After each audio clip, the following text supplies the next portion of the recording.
আমার স্বামীর কাছে যদি টাকা থাকতো তাহলে সে আমাকে রানী বানিয়ে রাখতো, কারণ একটা পুরুষ শূন্য পকেটে হাজার চাইলেও তার শখের নারীকে রানী বানিয়ে রাখতে পারে না। হ্যালো এভরিওয়ান, আসসালামু আলাইকুম, welcome back to my another blog. আজকে বিকেলবেলা একদম রেডি টেডি হয়ে বের হয়ে পড়লাম ঘুরতে যাব। যদিও কোনো প্ল্যান ছিল না, কিন্তু সাদাত বারবার বলছিল যে আজকে ঘুরতে যাবে। আর ছেলে কিছু বলবে, বাপ সেটা করবে না, সেটা তো হয়ই না। যদিও আজকে আমার ইচ্ছা ছিল না ঘুরতে যাওয়ার।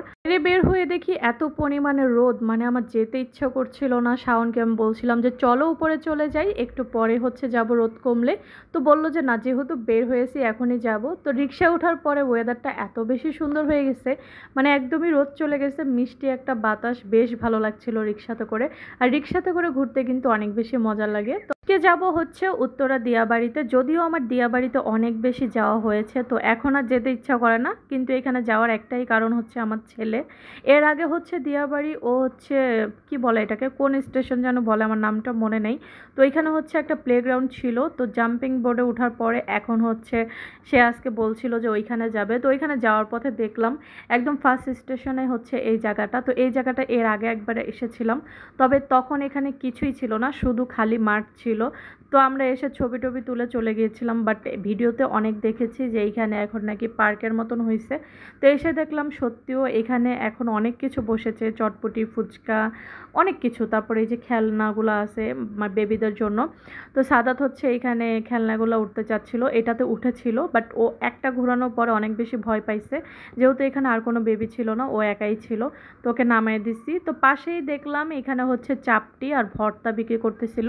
নর্মালি আমার বাইরের ভর্তাগুলো একটু পানি পানি লাগে, আমার কাছে ভালো লাগে না, বাট এই ভর্তাগুলো না অনেক বেশি মজা ছিল। আমি জানি না এখানে কী কী ভর্তা ছিল, বাট অনেক বেশি মজা ছিল।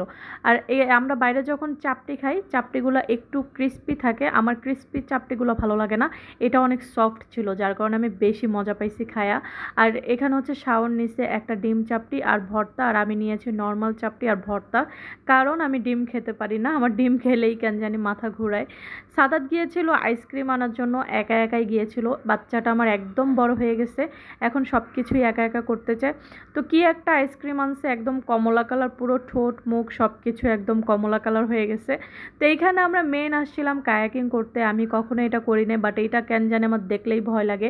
তো সাদাত হচ্ছে এখানে জ্যাকেটটা পরছে, ওর বডির চাইতে জ্যাকেট বড় হয়ে গেছে, যার কারণে নৌকাতে এটা নিয়ে উঠতে পারে নাই, কারণ এটা নিয়ে বসা যাচ্ছিল না, সিটগুলো প্রচুর ছোট। এখানে পার সিট মনে হয় 100 টাকা করে নিয়েছিল। তো আমরা 3 সিটের একটা নৌকা নিয়েছিলাম, 300 টাকা নিছিল। তো আমরা এখন হচ্ছে এটাতে উঠবো। প্রচুর সিরিয়াল ছিল এখানে, তো আমরা সিরিয়াল মেনটেন করে পরে আমাদেরকে হচ্ছে একটা নৌকা দেওয়া হয়েছে। তো সাদাত হচ্ছে জ্যাকেট পরে বসতে চাইছিল, কিন্তু ও ভিতরে ঢোকার সময় মানে বসার সময় ও আনইজি ফিল করছিল, পরে হচ্ছে এটা খুলে দিছি। আমরা রং সাইডে বসছিলাম, কারণ সাদাতকে মাঝখানে বসালে ভালো হতো, আমরা ভুলবশত ওকে সামনে বসাই দিছি। এখন মাঝ নদীতে যে মনে হচ্ছে যে না, ওকে মাঝখানে বসাইলে ভালো হইতো, কিন্তু এখন তো আর অপশন নাই, এজন্য ওর হাত ধরে রাখছিলাম, কারণ ও ভয় পাচ্ছিল। আর বিশ্বাস করেন ভাই, আমার কপালে মানে কি যে খারাপই ছিল, মানে কোন দুঃখে যে আমি এটা তো উঠছিলাম আল্লাহ মাহবুদ জানে।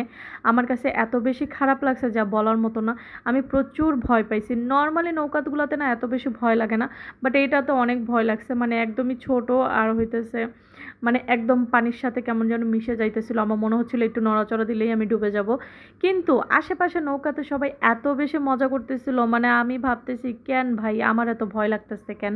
তো ভয়ের যন্ত্রণায় শাওন হচ্ছে সময় শেষ হওয়ার আগেই আমরা নাইমা গেছি, মানে প্রচুর প্রচুর ভয় লাগতেছিল আমার। আমি আর কোনোদিনও এটাতে উঠবো না, বাট এটাতে যারা এনজয় করতে পারে তাদের জন্য অনেক বেশি ভালো। বাট আমি পানি এমনিও ভয় পাই, মানে আমার গোসলখানায় বালতি ভরা পানি থাকে, সেটা দেখলেও আমি ভয় পাই, আমি জানি না কেন। তো আমি হচ্ছে প্লেগ্রাউন্ডে নিয়ে যাব সাদাতকে। তার আগে দেখলাম যাওয়ার সময় এইখানে হচ্ছে একটা জায়গা আছে, তো এই জায়গাটা হচ্ছে শুধুই ছবি তোলার জন্য, মানে ছবি তুলবেন, ভিডিও করবেন, ঘুরবেন, আড্ডা দিবেন, এই এখানে খাওয়ার কোনো অপশন নেই। এখানে ঢুকতে হলে পার পারসন 20 টাকা করে লাগবে টিকিট। তো এখানে ঢুকে হচ্ছে আপনি খুব সুন্দর সুন্দর ভিডিও করতে পারবেন, খুব সুন্দর সুন্দর ছবি করতে পারবেন।